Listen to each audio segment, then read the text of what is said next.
Un 17 de noviembre de 1943, a las 06:14 de la mañana, sobre el cielo grisáceo y fragmentado del Golfo de Vizcaya, el comandante Rafael Herrera, al mando del 3º Escuadrón de Reconocimiento Táctico, entendió que ese día no habría margen para errores. La humedad salina golpeaba el fuselaje de los Bristol Beaufort modificados, y el viento del Atlántico Norte rugía como si quisiera arrancarlos del aire. Herrera llevaba el número táctico 3A, y mientras ajustaba su visor Mark IX, siguiendo el destello de la formación, sabía que las órdenes estrictas del mando aliado prohibían la maniobra que estaba a punto de considerar. Aún así, tenía la certeza visceral de que si no tomaba una decisión imposible en los próximos minutos, toda su unidad desaparecería para siempre en ese mismo océano.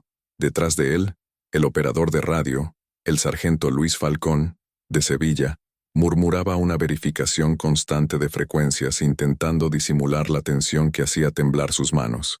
Era todavía temprano, pero todos presentían que algo se había torcido antes de que el sol saliera. Herrera ya había recibido los informes sobre los Blohm & Voss BB-138 alemanes patrullando la zona desde hacía semanas, triangulando cualquier señal que emitiera un avión aliado, y desde las 05:50, un silencio sospechoso en la frecuencia de emergencia confirmaba que uno de los aparatos del escuadrón, el de Zambrano, su amigo desde la academia, el que siempre hablaba de volver a México para abrir una fábrica de radios, había desaparecido del radar apenas 10 minutos después del despegue. El reporte preliminar decía, posible falla mecánica, pero Herrera conocía ese lenguaje burocrático. Cuando no querían admitir que la Luftwaffe había perfeccionado una técnica de intercepción, inventaban una frase neutra. El comandante recordó entonces una conversación de 6 días atrás, cuando Zambrano aterrizó con el avión perforado en 3 secciones y dijo, «No sé qué están usando, Rafa, pero nos están encontrando antes de que cualquier radar amigo marque nada». Aquello no era una falla, era un patrón, y ahora, si él seguía el rumbo estándar, serían detectados exactamente igual. El problema estaba en un detalle casi ridículo, pero mortal. Todos los manuales insistían en mantener la formación en un ángulo constante de 22 grados hacia el nordeste durante los primeros 20 minutos del vuelo para permitir la calibración del radar ASB-MK2. Era una doctrina diseñada desde un escritorio en Londres, pensada para protegerlos contra submarinos alemanes. Pero nadie había previsto que los BV-138, equipados con receptores FUMB, podían leer la oscilación del radar aliado en ese ángulo fijo y triangulaban la posición como si los aviones estuvieran marcados con un faro luminoso.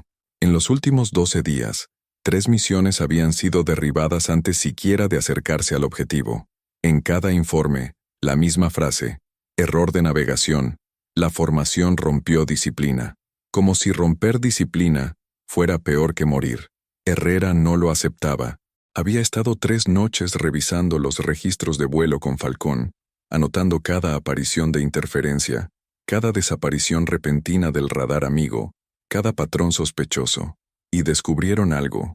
Los pocos segundos en que un avión realizaba un giro brusco para evitar una nube de tormenta o corregir un viento lateral, los receptores enemigos perdían completamente la señal. No era magia, era física.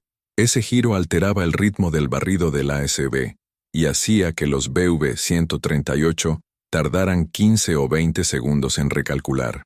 Lo malo era que ese tipo de maniobra estaba catalogada en el manual como prohibida, excepto en caso de pérdida total de control, porque interfería con la calibración.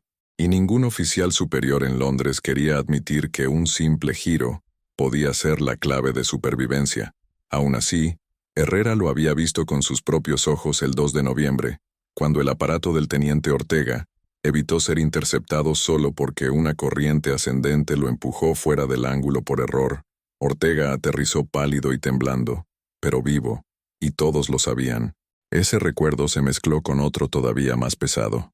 La muerte del subteniente McAllister, un chico de Vancouver que siempre hablaba de motos, y de que un día invitaría a Herrera a pescar en el lago Okanagan. McAllister murió estrellándose contra el mar después de que su avión fuera detectado antes de tiempo. Su operador de radio gritó por la frecuencia de emergencia durante 27 segundos antes de que todo quedara en silencio. Falcón escuchó ese grito. No lo olvidó nunca. Desde entonces, cada vez que ajustaba los diales, su mirada se perdía durante un segundo en ese recuerdo, como si quisiera evitar revivirlo. Eran estas capas de pérdida las que ahora pesaban sobre los hombros de Herrera, suspendido a 2000 metros de altura, con la formación desplegándose en rombo perfecto.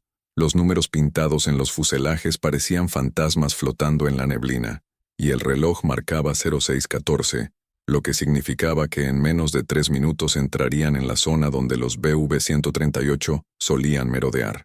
El comandante sabía que Zambrano no había cometido error de navegación. Sabía que McAllister no había fallado en disciplina. Sabía que el manual estaba equivocado y que Londres no iba a corregirlo a tiempo.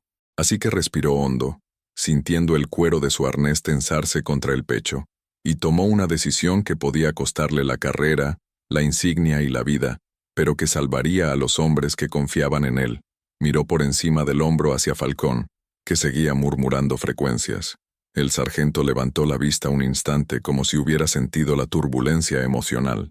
«Comandante, ¿algo no va bien?» Herrera no respondió de inmediato. Solo pensaba en el ángulo de 22 grados, en los segundos críticos en que todo empeoraba, en la rigidez de una doctrina que no se había escrito para sobrevivir al cielo que tenían encima. Miró de nuevo al horizonte, y ahí lo sintió. El impulso casi instintivo de torcer el rumbo antes de que los BV-138 los captaran, de romper la regla sagrada, de hacer el giro prohibido. Una gota de sudor le cayó por la sien. Las hélices vibraban en un zumbido metálico. A esa altitud, el olor a combustible sin quemar se mezclaba con la humedad fría del amanecer. Herrera levantó la mano derecha para activar la señal interna que modificaría el rumbo, y la bajó un momento, dudando. Esa orden no existía en ningún protocolo. Ningún manual cubría lo que estaba a punto de hacer, pero recordó la voz de Zambrano riéndose en la cantina, recordando canciones mexicanas. Recordó a McAllister enseñándole fotos de su hermana pequeña. Recordó a Ortega diciendo: «No sé qué pasó, comandante, pero por un momento el radar enemigo desapareció». Esa suma de vidas, voces y memorias se convirtió en el motor emocional de su decisión. Finalmente, inhaló profundamente, apretó los dientes y dio la orden que ningún comandante tenía permitido pronunciar. Formación 3A, prepárense para giro no autorizado. En 10 segundos, rompemos el ángulo. Falcón abrió los ojos, sorprendido, pero no dijo nada. Había esperado ese día. Sabía que Herrera no dejaría que la burocracia se tragara a toda la unidad.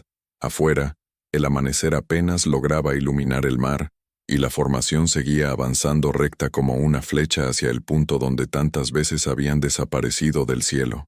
Herrera ajustó la palanca, sintió la tensión del avión responder a su decisión, y contó mentalmente 1, 2, 3.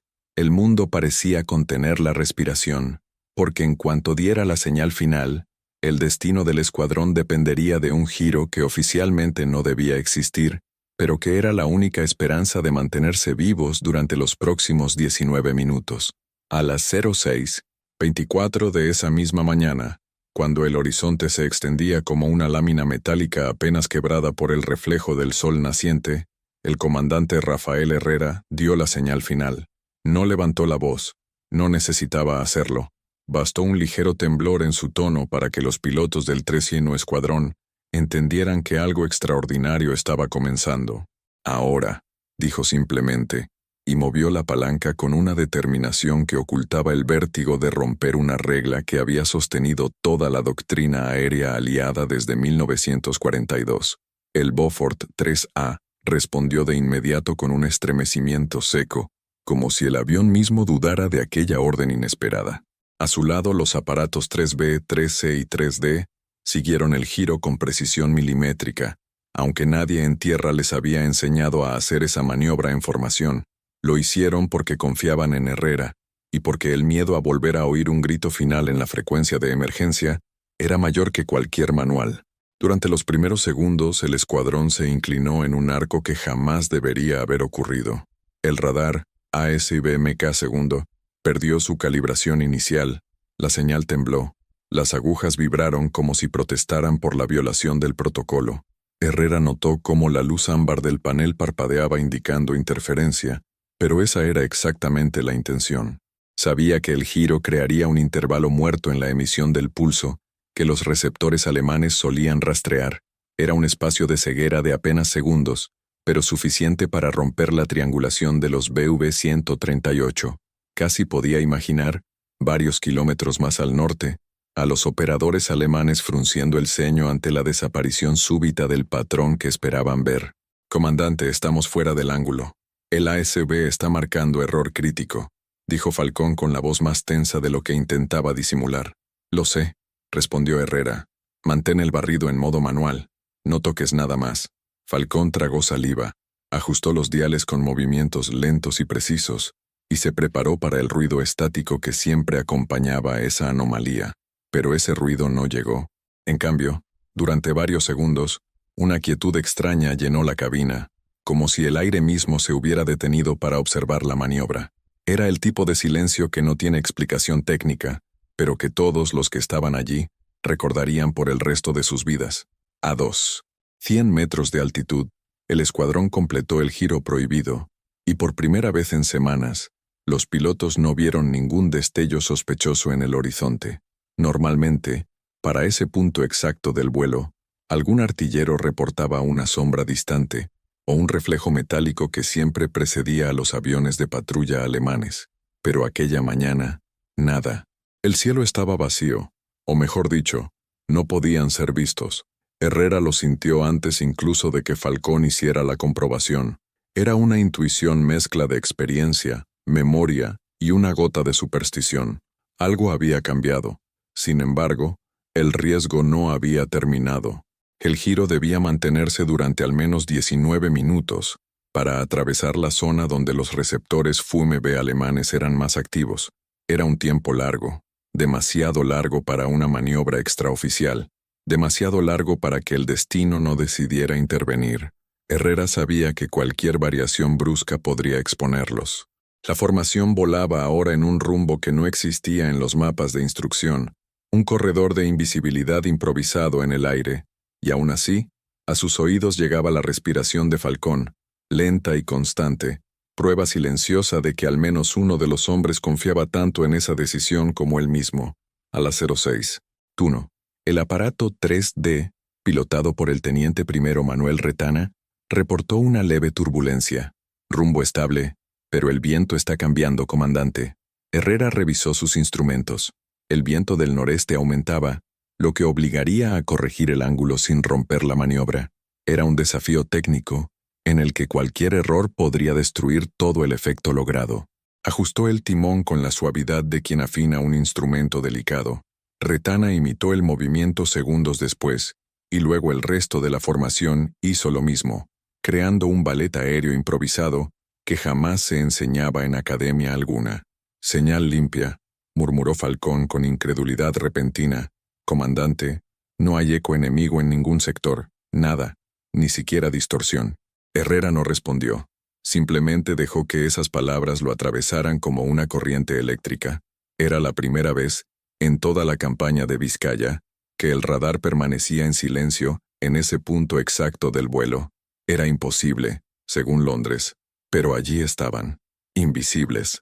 Durante los minutos siguientes la tensión no disminuyó. Era un silencio que no brindaba alivio. Era un silencio que se pesaba entre huesos.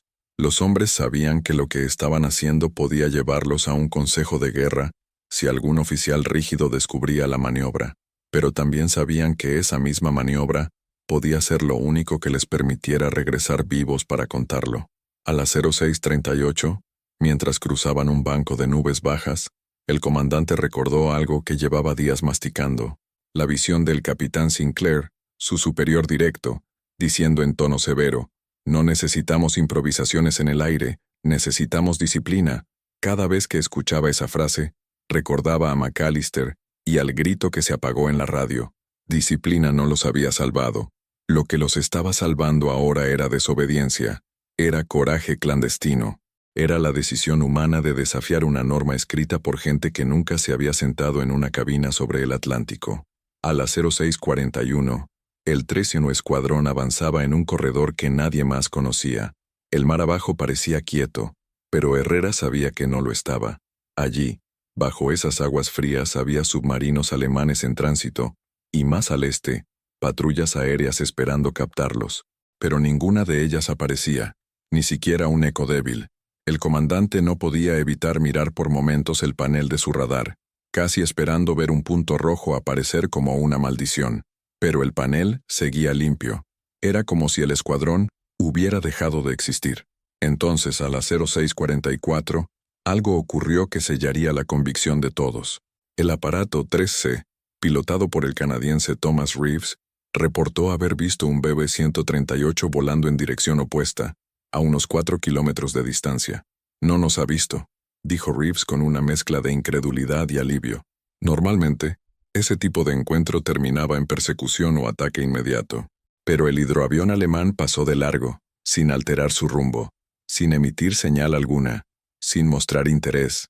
No había detectado al escuadrón. Era imposible. Y sin embargo, ocurrió. Reeves añadió: «Comandante, si esto es por el giro, entonces lo tenemos». Herrera cerró los ojos durante un segundo.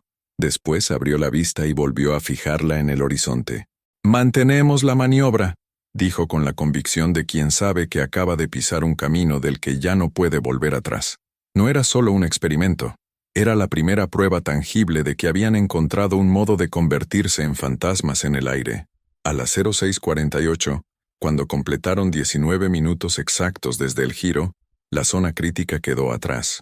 El escuadrón seguía intacto, sin manchas de humo en el cielo, sin gritos en la radio, sin el eco metálico del enemigo acercándose. Era la primera misión en semanas en la que nadie había sido interceptado antes de cruzar el punto de patrulla. Y los hombres sabían que no era suerte. Era el giro prohibido. Era la decisión que nadie se había atrevido a tomar. Mientras el sol finalmente rompía la línea del océano, iluminando los fuselajes con un brillo pálido y dorado, Herrera sintió algo que no se permitía desde hacía meses: esperanza. Pero también sintió el peso de lo que vendría, porque ahora tenía una responsabilidad imposible encima: demostrar que esa maniobra podía salvar vidas sin que lo expulsaran del servicio. Demostrar que la desobediencia había sido, en realidad, la única forma de disciplina verdadera. Y el día apenas estaba comenzando. A las 06:51, mientras el escuadrón estabilizaba la nueva trayectoria rumbo al punto de reconocimiento designado, comenzó la segunda fase de la misión, aquella en la que, según todos los manuales de la RAF Coastal Command, deberían llegar ya bajo la vigilancia directa de patrullas enemigas. Cada piloto sabía que, en misiones anteriores, el cruce hacia esa zona equivalía a entrar en una jaula de cristal. Podían ver el cielo abierto, pero también podían sentir la mirada precisa de los BB-138, siguiéndolos desde kilómetros de distancia. Sin embargo, esa mañana, no existía esa sensación de estar siendo cazados. Era como si, por primera vez, el océano hubiera cesado de respirar para permitirles avanzar. Herrera, aún sabiendo que el éxito parcial era innegable, mantenía un nudo interno difícil de aflojar. La duda técnica es el peor enemigo de todo comandante. ¿Funcionaría el efecto del giro durante toda la misión? ¿O habían tenido una suerte excepcional que no volvería a repetirse? ¿Qué pasaría si el radar alemán recuperaba la sincronía y los detectaba justo en el momento más vulnerable? Eran preguntas que formulaba en silencio, sin permitir que su voz transmitiera la inquietud.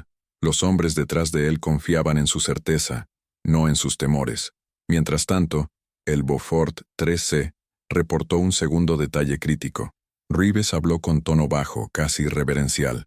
«Comandante, hay interferencia mínima del viento en los receptores externos. El avión responde más limpio que de costumbre. No siento el arrastre habitual del barrido del ASW». Esa observación hizo que Herrera levantara la vista de los instrumentos. Sabía exactamente a qué se refería. Desde hacía meses, todos los pilotos se habían quejado de un leve retraso en la respuesta lateral del Beaufort cuando el radar estaba en plena operación. Era un problema conocido, pero ignorado por la oficina técnica, que lo consideraba dentro de rango aceptable. Ese retraso de fracción de segundo había costado vidas.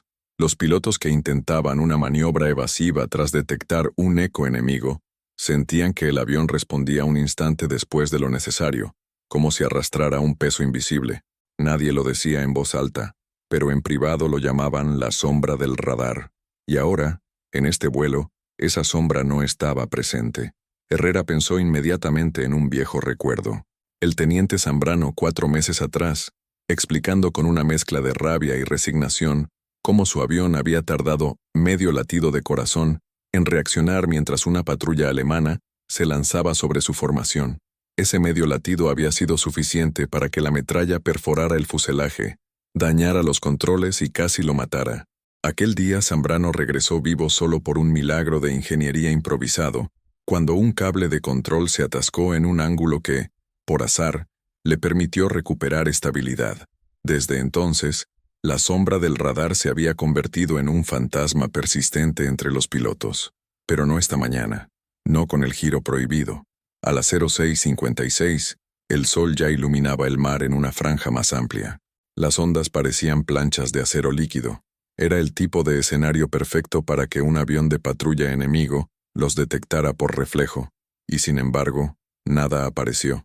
Falcón respiró profundamente antes de hablar.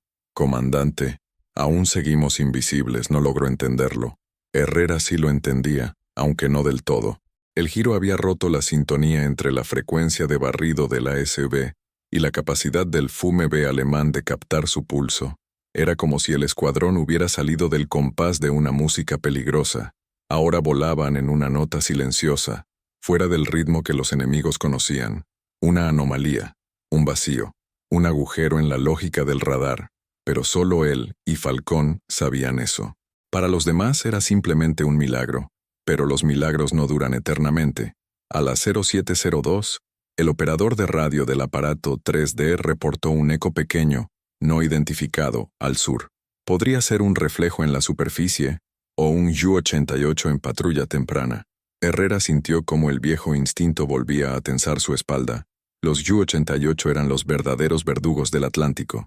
Rápidos, precisos, implacables. Si uno aparecía, todo podía cambiar. Pero segundos después, el eco desapareció. No había persecución, no había rastreo, no había ascenso repentino en el panel enemigo.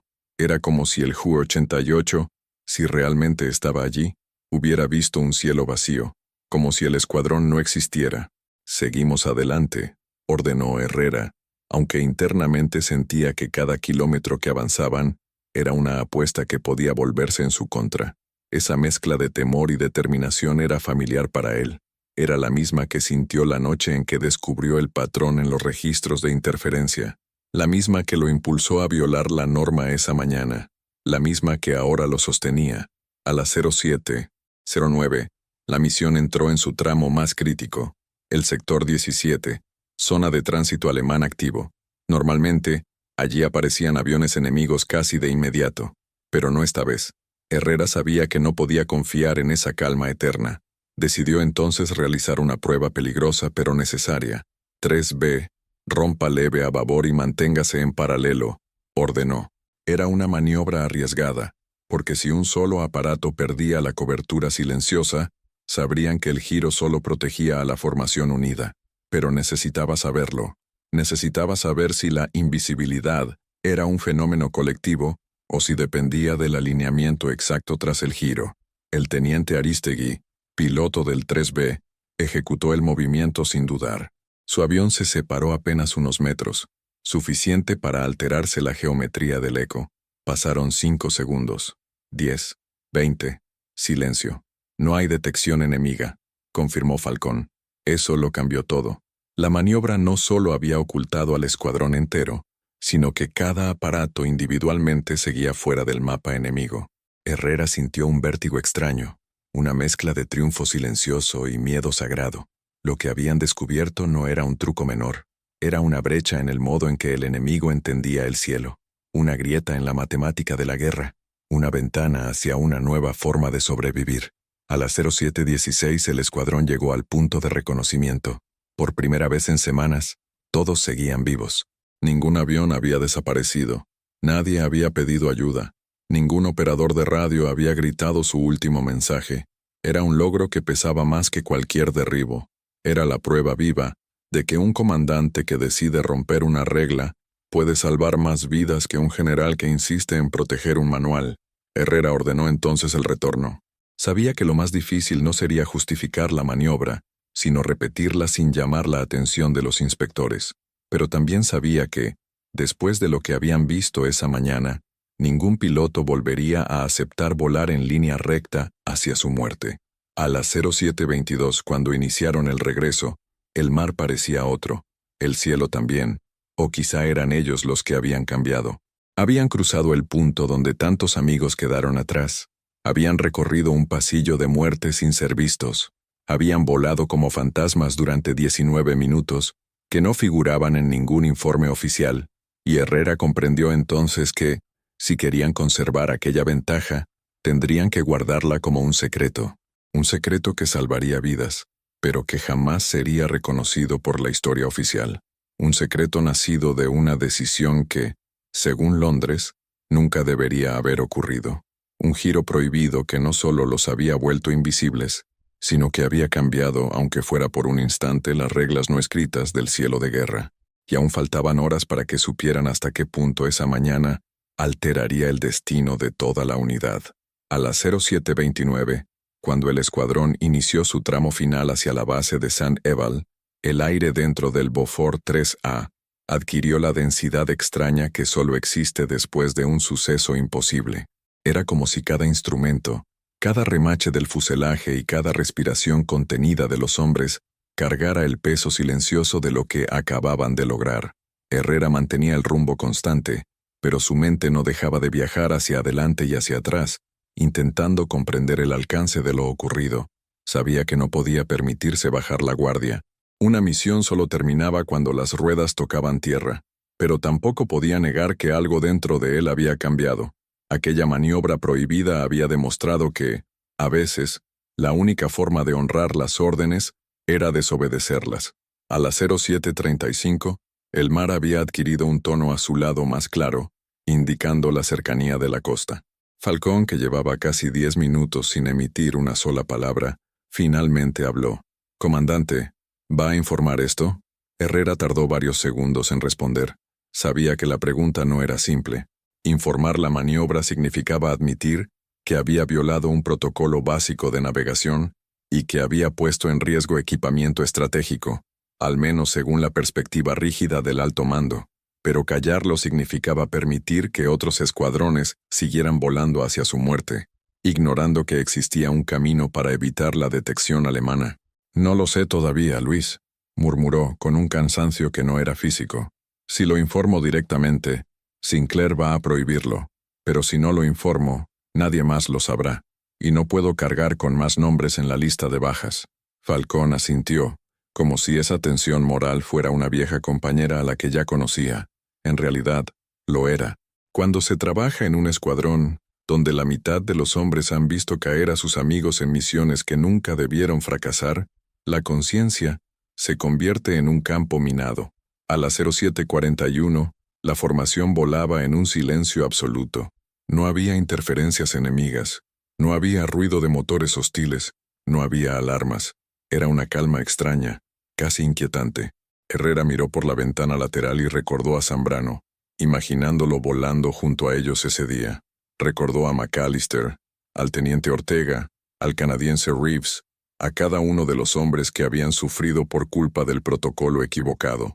Era por ellos que debía decidir si rompería otra regla, la de informar al mando solo verdades completas. Porque lo que habían descubierto esa mañana no era una anécdota operativa, era una herramienta de supervivencia. A las 07:48, cuando la costa inglesa comenzó a delinearse en el horizonte, Herrera tomó una decisión. No informaría el giro al alto mando de inmediato. Primero, debía confirmar que la maniobra podía reproducirse, que no había sido un golpe de suerte. Necesitaba evidencia consistente, replicable, antes de enfrentar a Sinclair y a los ingenieros de Londres. «Lo repetiremos», dijo finalmente, con una firmeza que sorprendió incluso a él mismo. «En la próxima misión, en todas las que vengan, y lo enseñaremos a quien quiera aprenderlo, pero fuera de los canales oficiales». Falcón respiró hondo. como quien acepta el peso de un secreto que podría cambiar un destino.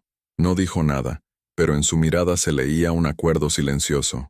Sabía que estaba entrando en un territorio peligroso, uno donde la línea entre heroísmo y insubordinación era tan delgada como la distancia entre el ala de un Beaufort y el vacío del Atlántico.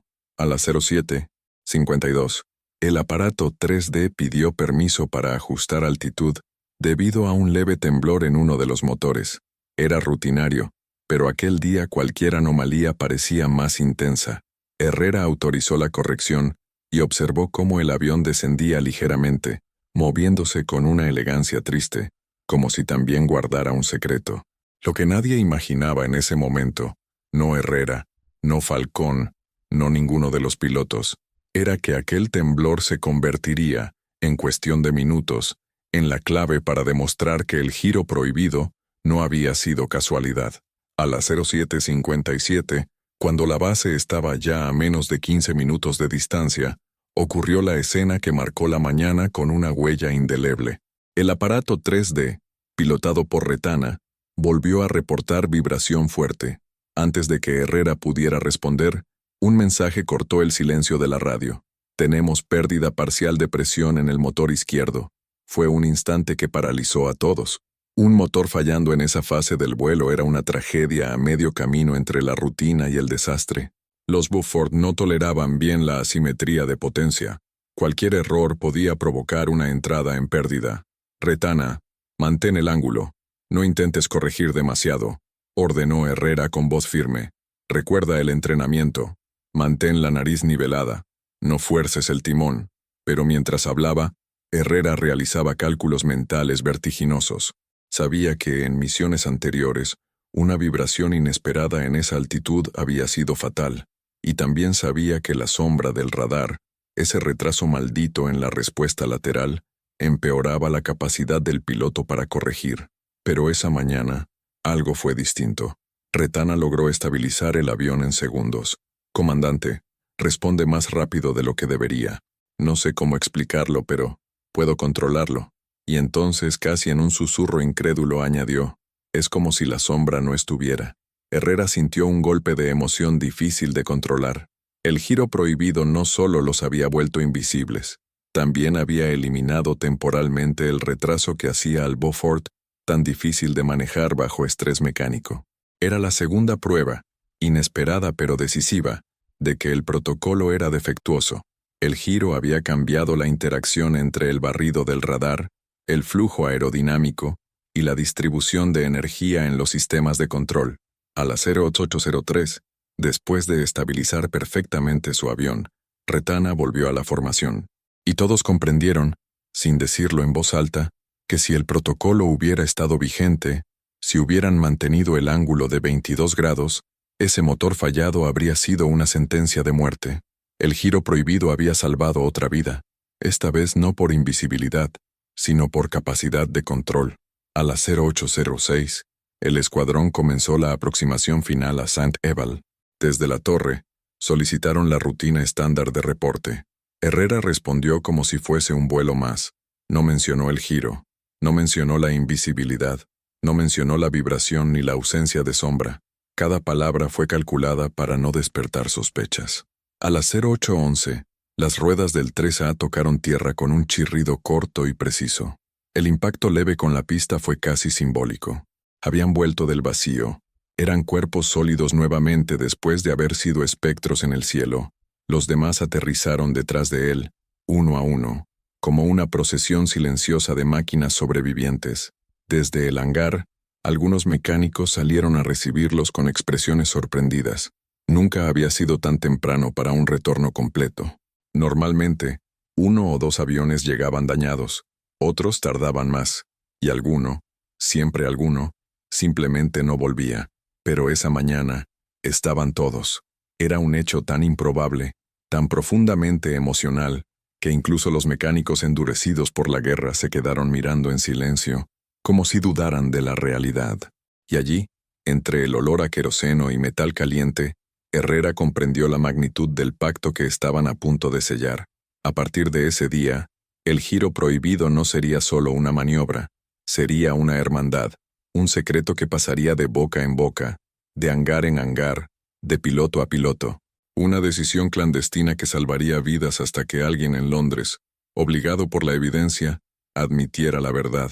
Pero para eso faltaban días, semanas y quizá hombres caídos. Por ahora, lo único que sabían era esto. Por 19 minutos, habían sido invisibles. Por primera vez en meses todos habían regresado vivos. Y aquella mañana, en St. Eval, ese simple hecho tenía el peso de un milagro.